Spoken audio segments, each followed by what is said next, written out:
JD Vance is on a tear. This man is destroying interviewers' careers one after the next. Now he has to sit down with Jake Tapper, and let me just say, fireworks ensue. You're not going to want to miss this. Senator Vance, good to see you. Thank you so much. Good to see you. Thank you. So let me ask you, obviously, Trump's former Chief of Staff, General John Kelly, was alarmed, he says, by what he heard when Trump said he wanted to use the National Guard or the Pentagon to go after the enemy within, Americans with whom he disagrees, including the Pelosi's, Adam Schiff.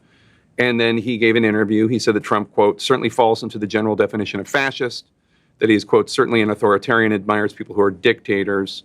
You've called him a disgruntled former employee. But why shouldn't Americans out there listen to somebody who worked closely with Trump, worked with him longer than you've worked with him, retired four-star Marine general, served his country honorably, who is conservative, who says he agrees with Trump on most policies, but is worried about this aspect of Trump?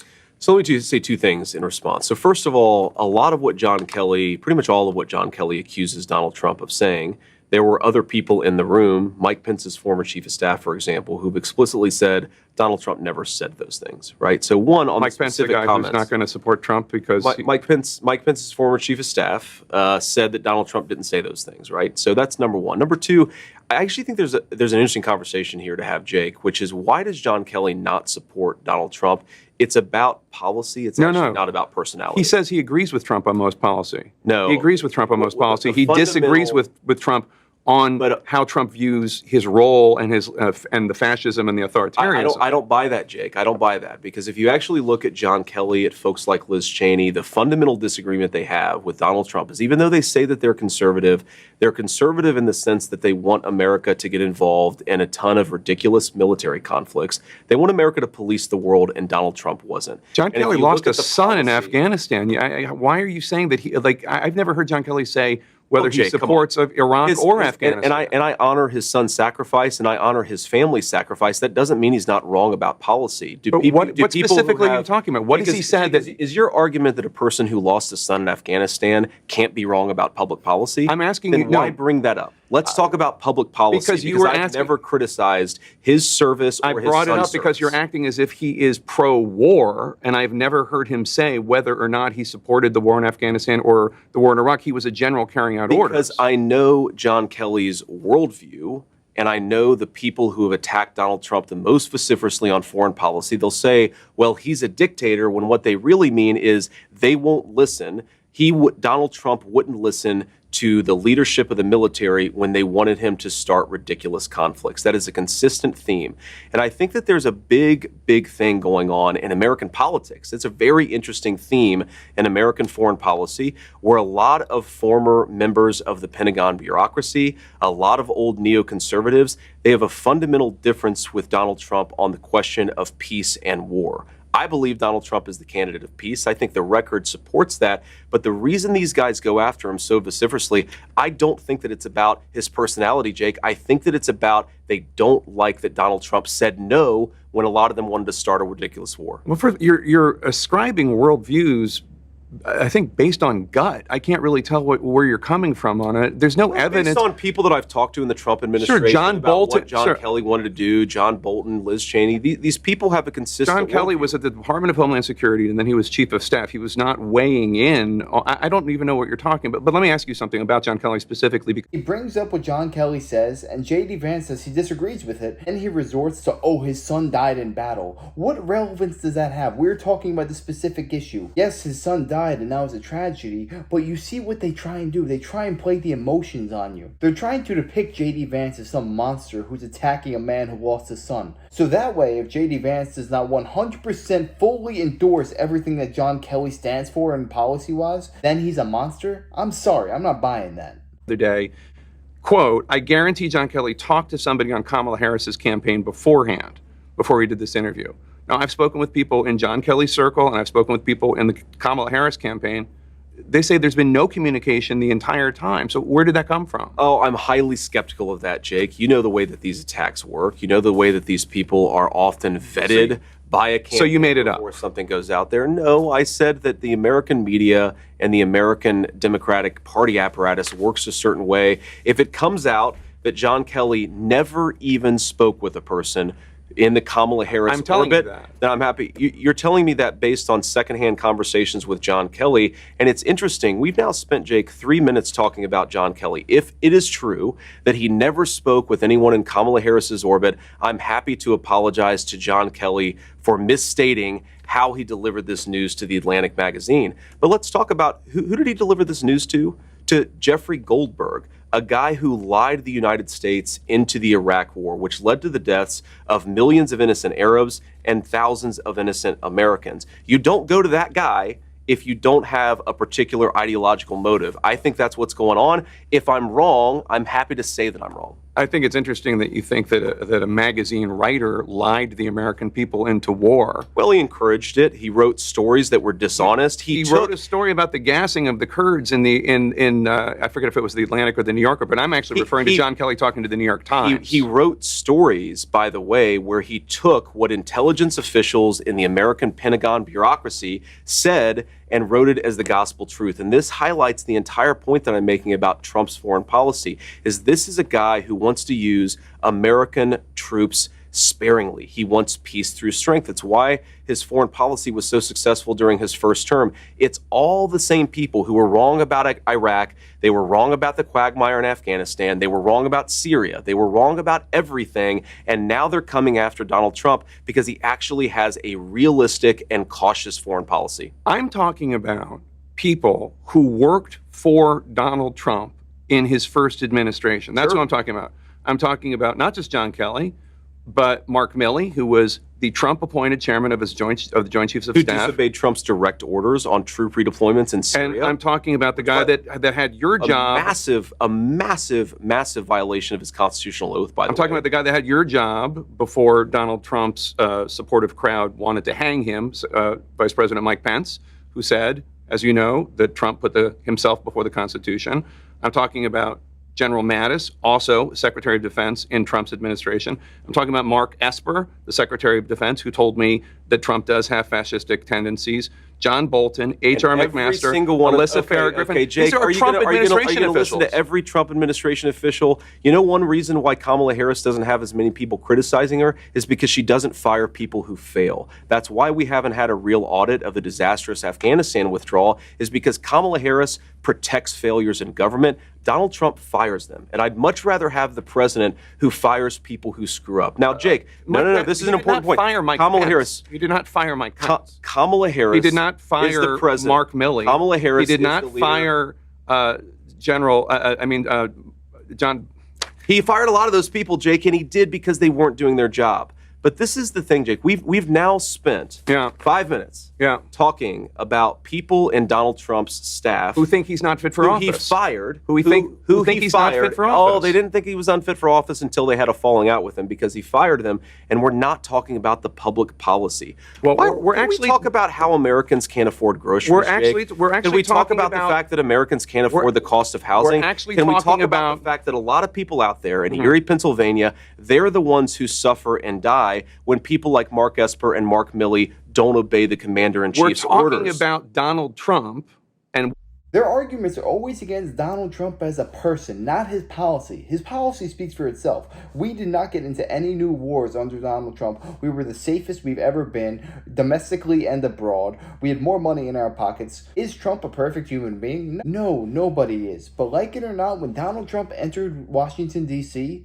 he was entering a swamp. And there's a lot of creatures that tried taking him down, Mark Milley included. So why is Jake Tapper wasting all this airtime talking about these little feuds Donald Trump had, instead of actually telling the American people how they're going to benefit from a Donald Trump administration? Isn't that why you would do a TV interview with a politician? You want to see what they stand for, what their mission is for this country. But it just seems like he's always playing a game of gotcha. He's trying to trip up J.D. Vance. This is not journalism. This is trying to attack a man's character just so that you can benefit Kamala. It's no wonder nobody watches CNN anymore. What he says. Yes. And Donald Trump says. And you'd much rather talk about what Donald Trump allegedly said than what Donald Trump did in office. What he did in office, Jake, what he said publicly. 1.5% inflation. The military to go after the enemy within, which is the American people. He did not say that, Jake. The enemy he within? said that he was going to send the military after the American people. Show me the quote where he said he was going to. He said the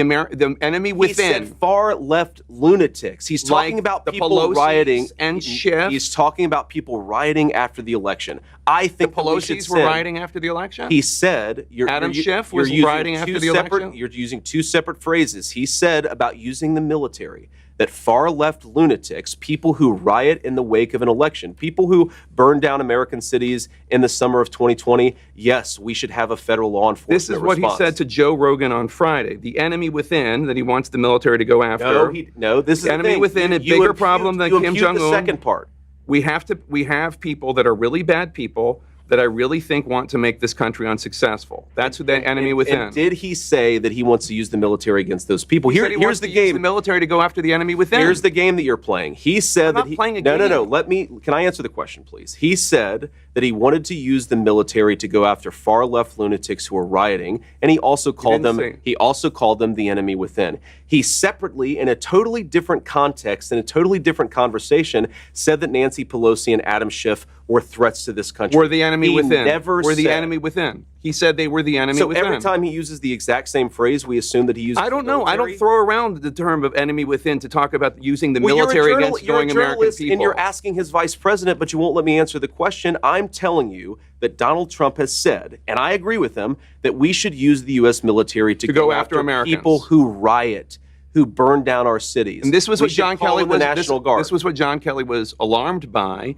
the idea of using the U.S. military to go after Americans. That's what he said. Donald Trump never said Americans writ large. You keep on putting words in his mouth and my mouth. Are they or are they not Americans? Far left people who commit acts of violence, who riot. And now you're doing a very narrow definition of what he said, which is not what he said. That's not what he said. But let me ask you. Let me ask you the bigger question. He did say that, Jake. He did. He said that he wanted to use the U.S. military. Let me clarify. To go after far left lunatics, yes. And then he also added people who were rioting and looting. And he never said. He added Schiff.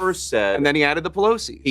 And then he added people that don't want the country to succeed. He said that Adam Schiff and Nancy Pelosi he used in a separate context, in a separate conversation. And what you're doing is you're smashing two totally different conversations. Fox asked him about this last week, and he didn't take issue with it. He said the enemy within is the biggest threat to this country. But did he say the enemy within, that he's going to use the military against Nancy Pelosi? Donald Trump offered Nancy Pelosi the National Guard on January the 6th, and according to private emails, she rejected it. So let's talk about things that he wants to do that are feeding into this concern that people like John Kelly and General Mattis and General Milley have. He said on Friday, Special Counsel Jack Smith should get thrown out of the country. He's threatened to arrest election officials who cheated. We know that he believes a lot of people cheated that did not cheat. Yes, if you violate the law, you should be arrested. Yes. No one disagrees with that, but he's talking Apparently you do, based on the way you're asking the question. No, based on the fact that he's accused people that didn't break the law of breaking the law when it comes to the election. And if you want to revisit that, I'm happy to. But Liz Cheney, he said, should be put before a war tribunal. None of that sounds fascist to you at all? No, of course it doesn't.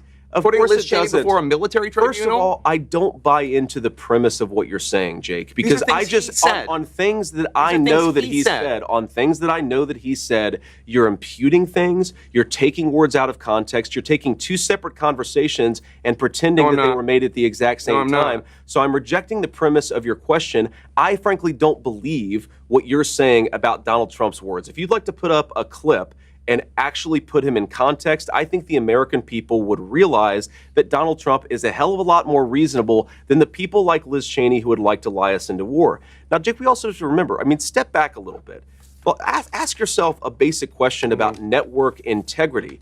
You guys talked about the Russia hoax nonstop. The FBI was investigating it. The FBI was investigating it, and so we covered them. And so you took the words of unnamed FBI agents and put them on your network as if they were the gospel truth. You did it again and again. A viewer of your network would have believed that Donald Trump and Vladimir Putin conspired in 2016. No. That was totally and preposterously false. No. Well, that's what you just said is false. We covered an FBI investigation. I don't know why you want to talk about the FBI investigation. You covered it in a way that gave... He's making it seem like what J.D. Vance was completely out of left field. What J.D. Vance is doing is using your own words against you to discredit yourself. It should be clear as day now. CNN was talking about that Russia hoax For years, that's all you heard anytime you popped on CNN, trying to discredit Donald Trump with some BS hoax that was created by Hillary Clinton. And then now this dude has the audacity to say, oh, we weren't talking about that. We can pull the clips, guy. It's not that difficult. We can pull the clips of you talking about this stuff with such conviction that Donald Trump is a traitor. CNN thinks that they can just sit there and lie nonstop and that they will never get fact-checked. And J.D. Vance is not having any of it. Credence to anonymous sources, accusations. You did it yourself. Your network did it, Jake. But again, can we talk about the issues that Americans care most about? I'm talking about things that Donald Trump has said. Yes. If you have an issue Kamala with whether or Harris, not he's talking about the economy enough, that's between you and your running mate. I'm talking about things he has said this week. every single rally that he does, he talks about how he wants to unleash American energy so we can lower the cost of groceries. He talks about the fact that housing has become unaffordable. He talks about the wide open border, Jake. Kamala Harris and her allies, you know, it's interesting.